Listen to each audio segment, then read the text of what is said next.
So in that video that we just watched, it told us a lot about Native Americans. And one of the things I really liked about that video is in the beginning, when Christopher Columbus sailed and landed in the Americas, he thought he had sailed to India. Okay, so that's why he called the Native American people Indians. They're not called that anymore. They're called Native Americans. In this book, it still says Indians. But also in that video, it showed that Native Americans made their clothes out of animal skins. So this sentence here said Indians wore clothes made out of deer skins. So in addition to hunting for deer and using the deer for food, and there were a lot of other things such as rabbits and other animals that they would use for food. So if they had the skin, like rabbit has the fur,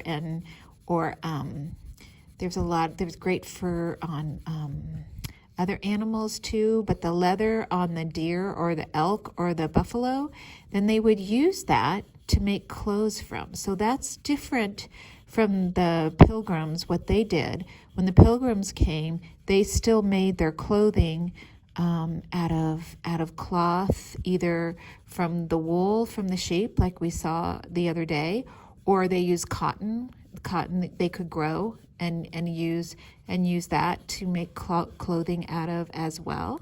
Okay, so right here, what I'm doing, you can do this too. You can color the deer.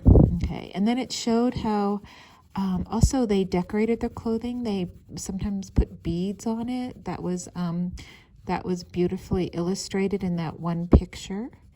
And then also the homes. Did you notice all the different homes?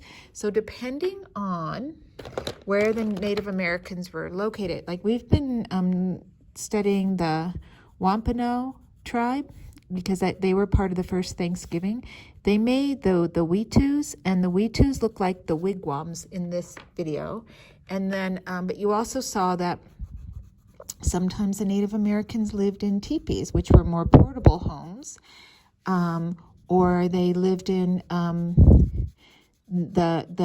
they showed how they built like 5-story structures in caves, or they used wattle and daub to build houses. So there were many different types of houses depending on where they were located. So I'm finished coloring this. So this shows the difference in the type of clothes. So if you turn back to the page that we colored previously, it showed how how the Pilgrim dress was different from the Native American dress. So that's all you have to do for this page. I hope you enjoyed that lesson and learning more about the Native Americans in North America.